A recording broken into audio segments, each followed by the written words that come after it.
আসসালামু আলাইকুম এভরিওয়ান, কেমন আছেন সবাই? আশা করি সবাই ভালো আছেন। আলহামদুলিল্লাহ, আমিও আল্লাহর রহমতে ভালো আছি। তো আজকে আপনাদের সামনে নিয়ে আসলাম বিকেলের নাস্তা জাল পিঠার রেসিপি।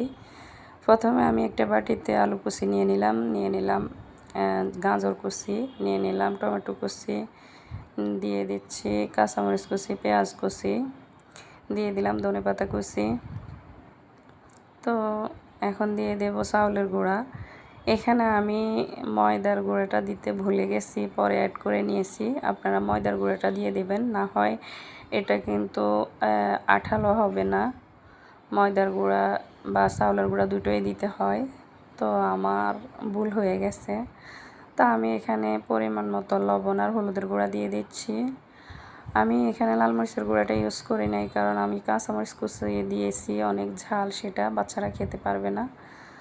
তো এখন আমি একটা ডিম দিয়ে দিলাম, দিয়ে ভালোভাবে মিক্স করে নেব। বিকেলের নাস্তা হিসাবে এই পিঠাটা অনেক মজাদার একটা পিঠা, ছোট থেকে বড় সবারই পছন্দের পিঠা। আপনারা চাইলে একবার ট্রাই করতে পারেন, ইনশাআল্লাহ আপনাদেরও ভালো লাগবে। তো এখানে আমি দিয়ে দিচ্ছি চিনি 1 চামচ, দিয়ে আবারও মেখে নিচ্ছি। তা আমি এখন অল্প অল্প করে পানি অ্যাড করব, কারণ সবজি থেকে পানি বেরিয়ে আসে পরে।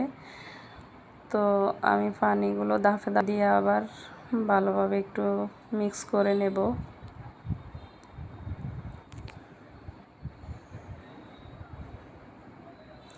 আমার মিক্স করা হয়ে গেছে। আমি একটা ফ্রাই প্যানে তেল দিয়ে দেব। তেলটা গরম হয়ে আসলে আমি একে একে জাল পিঠাটা দিয়ে দেব। আমি সবগুলো পিঠা উল্টে পাল্টে মচমচে করে ভেজে নেব। ভেজে আমি উঠিয়ে নেব।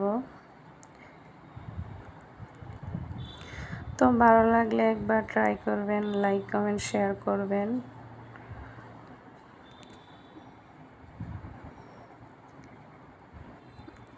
এই যে আমার পিঠাগুলো হয়ে গেছে। ভালো থাকবেন সবাই, সুস্থ থাকবেন। আল্লাহ হাফেজ।